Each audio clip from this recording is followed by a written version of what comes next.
billete de $100. Perfecto. Demasiado perfecto. En 1989, una cajera en Manila separa un billete. Algo no cuadra. Lo envía al Servicio Secreto de Estados Unidos. Código C14342. El billete es mejor que los originales. Papel de algodón y lino. Tinta magnética. Impresión intaglio. La misma maquinaria que usa el Bureau of Engraving de Estados Unidos. ¿Quién tiene esa capacidad?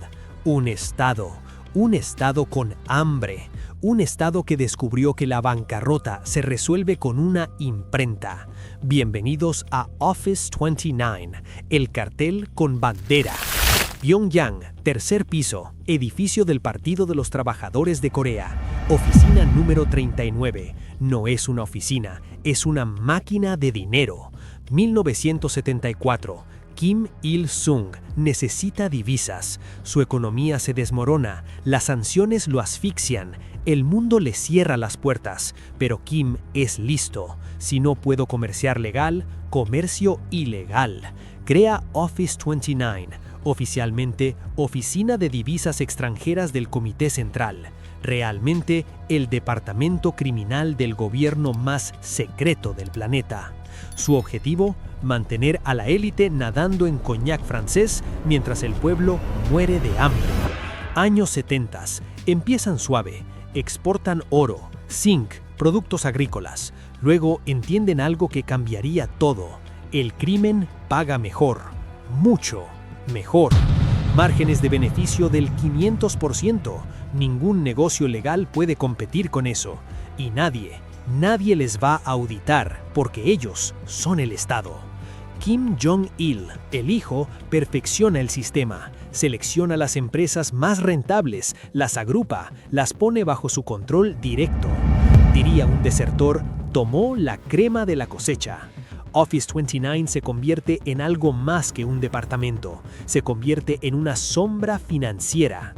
120 empresas fantasma dispersas por el mundo, nombres como Zokwang Trading, Taesong Bank, Korea Daesung Bank. En los papeles venden productos legítimos, en la realidad lavan billones. Años 90. El colapso soviético destroza lo poco que quedaba de su economía. Rusia deja de enviar petróleo, la agricultura se hunde, millones mueren de hambre. Pero Kim Jong-il no pasa hambre, ni sus generales, ni la élite del partido, porque Office 29 nunca para. Los desertores cuentan una regla simple: si hace dinero, Office 29 lo toma. Hoteles en Pyongyang, minas de oro, exportaciones y, por supuesto, lo prohibido. Regresemos a ese billete, C14342. Cuando los expertos del servicio secreto lo analizan, quedan paralizados. No es solo bueno, es demasiado bueno. Las fibras rojas y azules están ahí, la marca de agua perfecta, el hilo de seguridad idéntico, la tinta que cambia de color impecable. Pero hay un detalle extraño. En el billete real, la línea vertical izquierda del poste de la lámpara es débil, un error del Bureau of Engraving. El billete falso imprime esa línea demasiado fuerte, más auténtico que el original. Los falsificadores se dan cuenta. En la siguiente versión eliminan la línea por completo. Están mejorando el producto, iterando, probando, como una empresa de Silicon Valley, pero de crimen. Los llaman Super Notes, super billetes. Entre finales de los 80 y 2006, se estima que $100 millones falsos circularon por el planeta. ¿Cómo lo lograron? Kim Il-sung consigue una prensa intaglio de Japón, la misma que usa Estados Unidos. Papel de algodón y lino desde Hong Kong, con las fibras rojas y azules. Tinta magnética desde Francia, que cambia de color según el ángulo.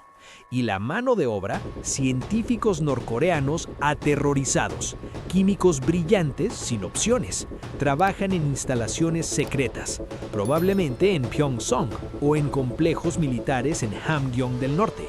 Cada billete tarda semanas, el proceso es artesanal, pero el resultado indistinguible. Los billetes se mueven a través de diplomáticos, valijas diplomáticas, sin inspección, sin aduanas. 1994, Macao.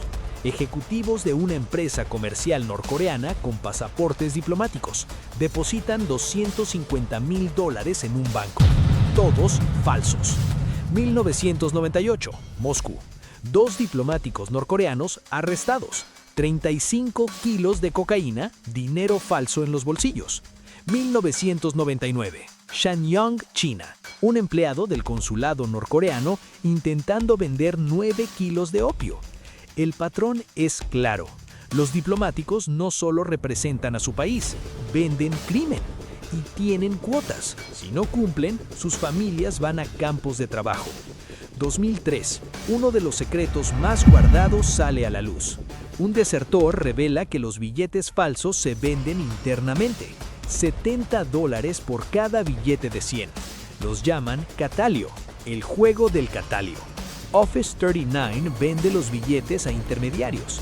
Estos los distribuyen en el mercado negro. China, Rusia e Irlanda. Irlanda, años 90. Los superdólares inundan el país. Algunos bancos irlandeses se niegan a cambiar billetes de 100. Sean Garland, veterano del IRA, distribuye cantidades masivas de superbilletes, producidos en Corea del Norte. La conexión es explosiva. Un estado totalitario financia grupos paramilitares en Europa. Estados Unidos responde.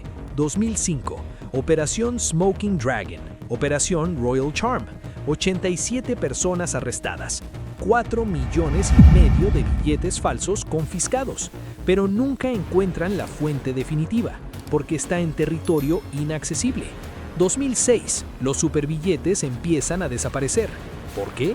Estados Unidos rediseña el billete de 100, cinta de seguridad 3D, números que cambian de color, microimpresión avanzada, demasiado complejo incluso para Corea del Norte, pero el daño ya está hecho. 100 millones de billetes falsos financiaron lo que vino después. Office 39 no se detiene, cambia de producto. Si no puedo imprimir dólares, pues cocino metanfetamina. Años 90. Las lluvias destruyen los campos de amapola, la producción de opio cae. Kim Jong-il da la orden. Cada granja colectiva debe sembrar 25 acres de amapola. Pero el mercado asiático quiere otra cosa: cristal, metanfetamina. Y Corea del Norte tiene lo que se necesita: químicos desempleados, fábricas farmacéuticas vacías, control total del territorio. La fábrica Nanam en Chongjin, oficialmente planta farmacéutica legítima, realmente laboratorio de heroína y metanfetamina. Produce 1 tonelada de heroína y 1 tonelada de opio al mes, todo el año. Los trabajadores vienen de Tailandia, expertos en síntesis. Corea del Norte importa 50 toneladas de efedrina, el ingrediente clave para las metanfetaminas. ¿Para qué necesita 50 toneladas de efedrina? O muchos resfriados o muchas drogas. Entre 1999 y 2001, Japón confisca 1.113 kilos de metanfetamina desde Corea del Norte, el 34% de todas sus incautaciones. China confisca 1.780 kilos, el 38%. El método es siempre el mismo. Barcos norcoreanos se encuentran en aguas internacionales, transfieren la droga a embarcaciones de la Yakuza o de tríadas chinas o de grupos taiwaneses. Abril de 2003, el momento que lo cambia todo. Pong-su, carguero norcoreano, 3.743 toneladas, bandera de Tuvalu. 16 de abril 2003, Costa de Victoria, Australia. La Policía Federal Australiana vigila a 2 sospechosos. Llegaron desde China en marzo. Esperan algo. Esa noche, el Pong-su se acerca a la costa. Bogali Creek, cerca de White River. Un bote inflable desembarca. 2 hombres, paquetes envueltos en plástico. La policía los sigue. Un hotel cercano. A la mañana siguiente, arresto. 50 kilos de heroína pura. Valor estimado, $160 millones australianos. Un tercer sospechoso es arrestado en Geelong. Y luego, el hallazgo macabro. En la playa, cubierto de algas, un cuerpo, asiático, nunca identificado, parte de la tripulación del bote. El bote volcó en el oleaje, se ahogó. 20 de abril, Fuerzas especiales australianas abordan el Pengsu en aguas territoriales, 30 tripulantes arrestados, y un detalle que lo cambia todo. A bordo hay un funcionario del Partido de los Trabajadores de Corea, un oficial político, un enviado de alto rango de la embajada norcoreana en China. El capitán y la tripulación insisten, el barco es privado, propiedad de la Pengsu Shipping Company, sin conexión con el Estado. Iban a recoger autos de lujo en Melbourne, para una empresa malaya que no existe. Se detuvieron en Bogali Creek para reparaciones del motor. Nunca vieron a los hombres que llevaron la heroína a tierra. Contrainterrogatorio. 26 de los 30 tripulantes son liberados. Insuficiente evidencia. 4 van a juicio, el capitán y 3 oficiales.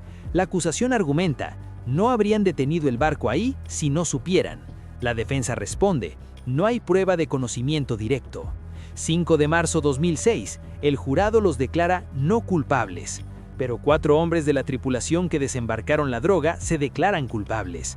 2 son sentenciados a 22 y 23 años. Uno de ellos, al ser liberado en 2019, recibe un pasaporte norcoreano. Es deportado a Corea del Norte. El Pengsu es confiscado.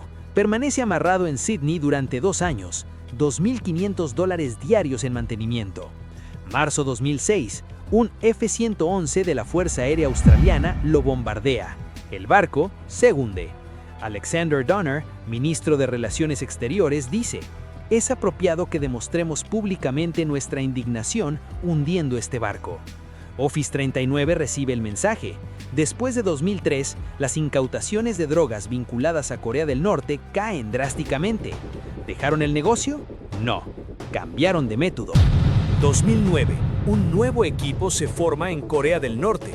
No trafican drogas, no imprimen billetes, roban bancos con un teclado. Los llaman Lazarus Group. Nosotros ya hicimos un video sobre Lazarus Group en el canal y cómo robaron millones de dólares para el gobierno de Corea del Norte. Te recomiendo que vayas a verlo para poder entender cómo funciona el poder en Corea. Kim Jo-jong, hermana de Kim Jong-un, vicedirectora del Departamento de Propaganda y Agitación. Pero mira, ese no es su verdadero poder. Controla la organización y dirección, el departamento más temido del partido. Y desde ahí controla Office 39, casada con Choe Song, hijo de Choe Ryong-hae, jefe ceremonial del Estado. Choe Song trabaja en el Departamento de Finanzas de Propaganda y Agitación, conectado directamente a Office 39. El dinero que entra por hacks, drogas y contrabando pasa por sus manos. 2017. Estados Unidos sanciona a Kim Jo-jong, oficialmente por abusos de derechos humanos, realmente por dirigir la máquina de dinero del régimen. Pero las sanciones no funcionan. Office 39 simplemente cambia nombres. Sokwang Trading, hoy otra empresa fantasma, mañana un desertor, Ri Jong-ho, lo explica. Cambian el nombre el día después de ser sancionados. La empresa continúa, pero con un nombre diferente. Los diplomáticos tienen cuotas, deben recaudar dinero. Si fallan, familias enteras a campos de trabajo. 2019. El embajador norcoreano en Kuwait deserta. Era yerno de John Il-chun, quien supervisaba Office 39. John Il-chun desaparece con su familia después de ser removido. El miedo es efectivo. 2024. Kim Jo-jong consolida poder. Aparece en todos los actos públicos importantes. Es el rostro del régimen cuando Kim Jong-un no está. Pero su verdadero trabajo ocurre en el tercer piso. Office 39. Ingresos anuales estimados entre 500 millones y 2.000 millones de dólares. Todo ilegal, todo necesario para mantener el régimen vivo. Porque Corea del Norte no es solo un país, es un cartel con bandera. Y Office 39 no es una oficina, es el corazón del crimen organizado estatal más sofisticado del planeta. Hoy Kim Jong-un tiene 30 armas nucleares, miles de armas químicas y biológicas, misiles que pueden alcanzar cualquier capital del mundo. ¿Cómo lo logró un país bajo sanciones desde hace décadas? Office 39. Mientras su pueblo moría de hambre en los 90, él comía foie gras. Mientras los niños mendigaban arroz, él compraba yates italianos de 15 millones de dólares. Mientras las fábricas se apagaban, él volaba en jets privados. Porque el dinero nunca dejó de fluir. superdólares en los 80s y 90s, heroína y metanfetaminas en los 2000, criptomonedas desde 2017. El método cambia, pero la esencia es la misma. Si es ilegal y rentable, Office 39 lo hace. Y mientras exista Office 39, existirá el régimen, porque no gobierna con ideología, gobierna con dinero robado. Hoy has visto cómo Office 39 ha construido el imperio norcoreano, pero necesitas entender cómo un grupo de hackers norcoreanos roba más que todos los bancos del mundo juntos. Haz clic ahora en el video sobre Lazarus Group, porque esto no termina aquí. Esto apenas comienza.